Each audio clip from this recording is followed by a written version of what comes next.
Hello friends, welcome back to my channel. हम लोग पढ़ रहे थे क्लास 6 की संस्कृत की बुक सुश्रुति, जो कि सरस्वती प्रकाशन की है। उसमें हम लोग आज एकादशा पाठा अहिल्याबाई होलकर का हिंदी अनुवाद देखेंगे। कह खलु भारतीय वीरांगनाया अहिल्याबाई होलकर महोदया लोक पावनम नामधेयम न जानाति। कह खलु, खलु माने वैसे दुष्ट होता है। कौन दुष्ट? भारतीय वीरांगना अहिल्याबाई होलकर महोदय के लोक पावन नाम को नहीं जानता होगा। यानी कहने का मतलब यह है कि अहिल्याबाई होलकर को कौन नहीं जानता होगा, उनको हर कोई जानता है। ऐसा आनंद राव महोदय से पुत्री आसीत, यह आनंद राव महोदय की पुत्री थी।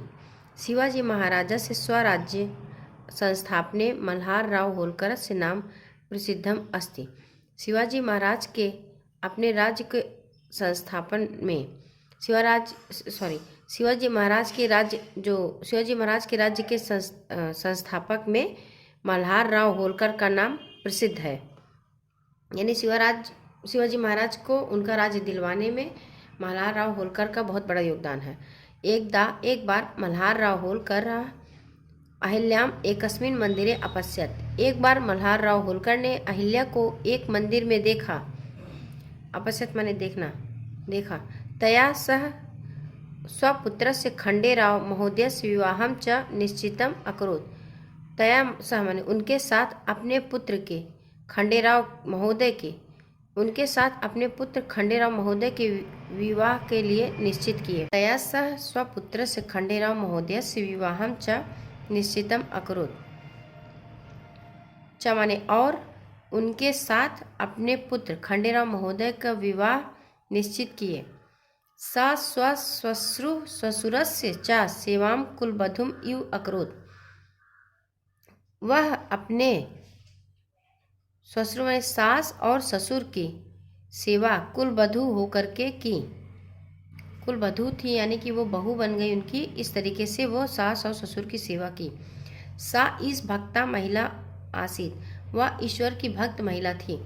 सा एकम पुत्रीम च अजनयत, वह एक पुत्री को जन्म दी। विवाहस्य 10 वर्षानन्तरम एव तस्या पति खंडेरावा दिवंगता जाता। विवाह के 10 वर्ष बाद ही उनके पति खंडेराव की मृत्यु हो गई। दिवंगता जाता यानी कि मृत्यु को प्राप्त हो गए। राज्ञी अहिल्याबाई अति दुखिता अभवत, रानी अहिल्याबाई अत्यंत दुखी हुई। सा पत्या सह एव सती भवितुम इच्छति स्म, वह पति के साथ ही सती होने की इच्छा की। उनकी पति के साथ ही सती होने की इच्छा थी। परम च मल्हार राव महोदयस्य आग्रह अनुसारेण राजकार्यम कर्तुम आरभत, लेकिन वह मल्हार राव महोदय के आग्रह के अनुसार राजकार्य करना आरंभ की। सा न्यायप्रिया आसीत, वह न्यायप्रिय थी। तस्या शासने जनाः बहु संतुष्टा आसन, उनके शासन में लोग बहुत संतुष्ट थे। सा स्वपुत्रम अपि दुर्व्यवहार कारणात् दंडम अददात, वह अपने पुत्र को भी दुर्व्यवहार के कारण दंड दी। ऐसा तस्या न्यायशीलताया प्रमाणा, यह उनके न्यायशीलता का प्रमाण है। यानी वो इतना कठोर शासन करती थी, वो इतना अच्छा न्याय करती थी कि अपने पुत्र को भी उन्होंने दंड दिया। ऐसा नहीं कि मेरा पुत्र है हम इसको दंड नहीं देंगे। बाजीराव पेशवा रघुनाथ राव तस्याः राज्य हरणार्थम चेष्टाम अकरोत्। बाजीराव पेशवा रघुनाथ राव उनके राज्य को हरण करने की चेष्टा की है, यानी उनके राज्य को अपने राज्य में मिलाने की चेष्टा की है। सा वीर महिला आसीत, वह वीर महिला थी। सा युद्धाय सन्नद्धा अभवत, वह युद्ध में लग गई। तदा रघुनाथ राव युद्धस्य विचारम त्यक्त्वा प्रत्यावर्तत, तब रघुनाथ राव ने युद्ध के विचार को छोड़ करके अपना मन बदल लिया। रानी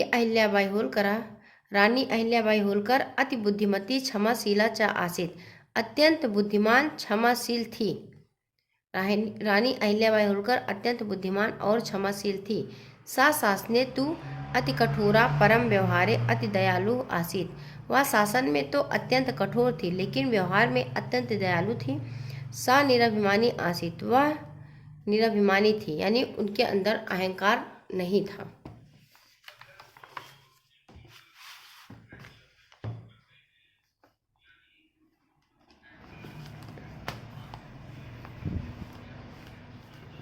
सा परम ईश भक्ता आसीत, वह परम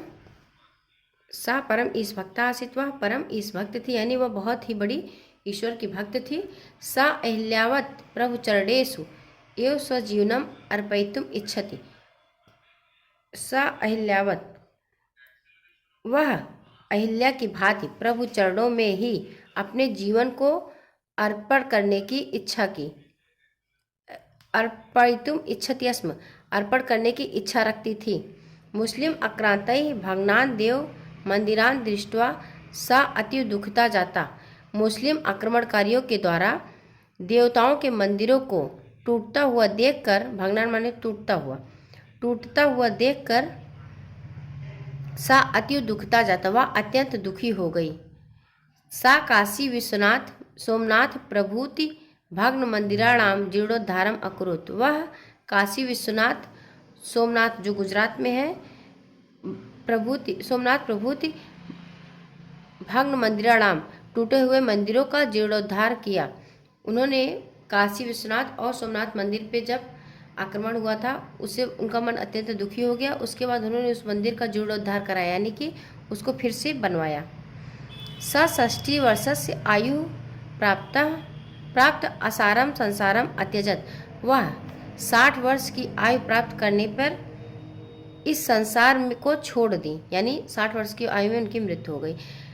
परम अद्यापि सा महिला कासे देदीप्यमान नक्षत्रम इव विराजते, परम माने लेकिन आज भी वह महिला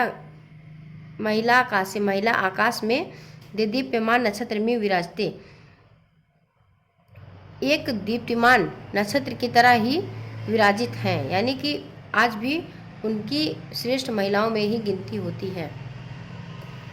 प्रकाशमान नक्षत्र की भांति ही आज भी विराजित है। इस तरीके से हमारा ये चैप्टर यहाँ पे कंप्लीट होता है। फिर मिलते हैं हम नेक्स्ट वीडियो में इसके अभ्यास के साथ। Thank you.